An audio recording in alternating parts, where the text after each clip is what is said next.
You probably remember seeing a blog post that talked about our little trailer that had its wheels fall off and was getting converted into a pump house. So I wanted to show you, now that we've got that set up, how it's going to work for us.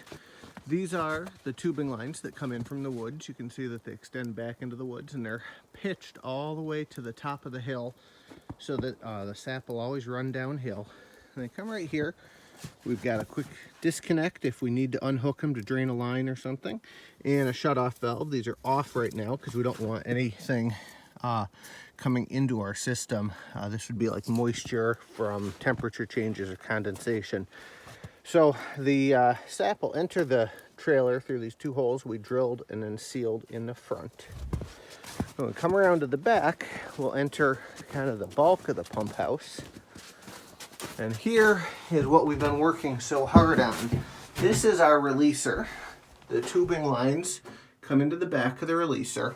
And this is all under vacuum. I'll show you the vacuum pump in a second. There's a float in here, and when the sap reaches a certain level, the switch turns on a pump that'll pump the sap out. We don't have this connection hooked up, but it's going to connect from here over to these two lines where the sap will exit the pump house. We also have this nice large vacuum line. We ran 3-inch PVC because it reduces the friction loss from the pipe, so we get a little more vacuum to the woods using that nice 3-inch PVC.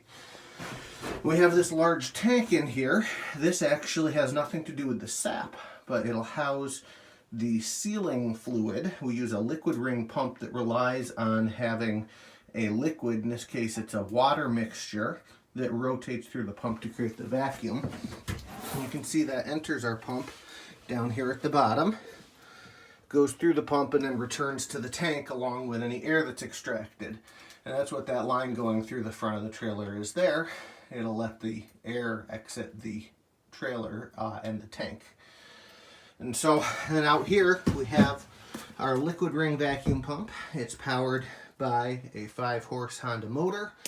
We'll have a gas tank that sits up on a shelf up here on the side of the trailer, and that'll feed the 5-horse motor and also a generator that'll sit just outside this. And we've got the wire all ready to connect to the generator. The only thing I haven't put on it is the twist lock plug, because every generator's different, and I don't want to put the wrong plug on it until I'm sure exactly what plug we need. And what's nice about this is that sealing fluid actually generates a lot of heat from the vacuum pump, and so that tank will retain liquid with heat in it, and that'll keep the releaser from freezing. So if the sap stops flowing at 2 o'clock in the morning, there'll be enough residual heat in the system with this nice spray foam that we put in this end of the trailer to keep everything from freezing. So during the season, I'll be able to just close this door.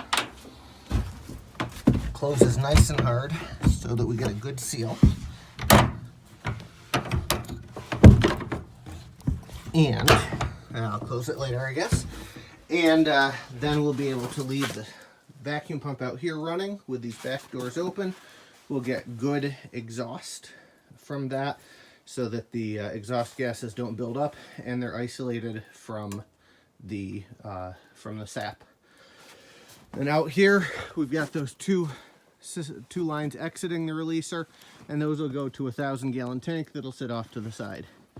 So this is what we've been working on with our vacuum pump and system, and we're really excited to see how it works out for us.